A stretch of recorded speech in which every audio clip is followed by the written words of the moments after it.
मुफ्ती साहब, अगला सवाल फैसलाबाद से एक खातून का है। वो पूछती हैं, मैं कपड़ों का कारोबार करती हूँ और लोगों को पता भी है कारोबार का, चीज कब्जे में लेकर आगे बेचती हूँ, लेकिन इसके साथ कुछ महंगे ऑनलाइन कपड़ों की तस्वीरें इसलिए लगाती हूँ, कोई ऑर्डर देगा तो मंगवा कर दूंगी। इस तरह कारोबार जायज है या नहीं? देखें, जो चीज आदमी के कब्जे में न हो उसको आगे बेचना और अक्द करना जायज नहीं है। ला तबी मा लैसा इंदक, जो चीज आपके पास नहीं है उसे मत बेचो। तो जब आप ऑर्डर वसूल कर रही हो, तस्वीरें आपने लगा रखी हों, तो वहां इसकी वजाहत कर दें कि इन तस्वीरों के में से किसी कपड़े का अगर कोई ऑर्डर करेगा तो वो अक्द न समझा जाए, वो खरीदो फरोख्त का अक्द नहीं होगा, बल्कि वो ऑर्डर की वसूली होगी।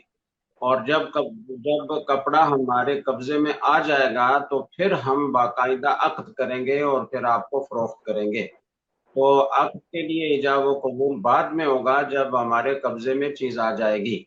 उससे पहले कोई अगर ऑर्डर बुक कराता है तो उससे अक्द ना समझा जाए, बल्कि वो आपकी रकम हमारे पास अगर पहले पहुंच गई तो वो अमानत होगी, और आपके ऑर्डर पर अमल करने के लिए हम खरीदारी करेंगे।